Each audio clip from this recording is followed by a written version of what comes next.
Hello everyone, I'm Vaishnavi Shetty, studying in Government High School Siddhapura, Kundapura Taluk, Udupi District.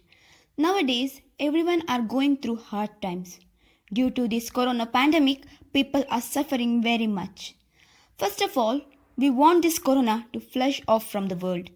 You may think this is impossible, but everything is possible with the continuous effort.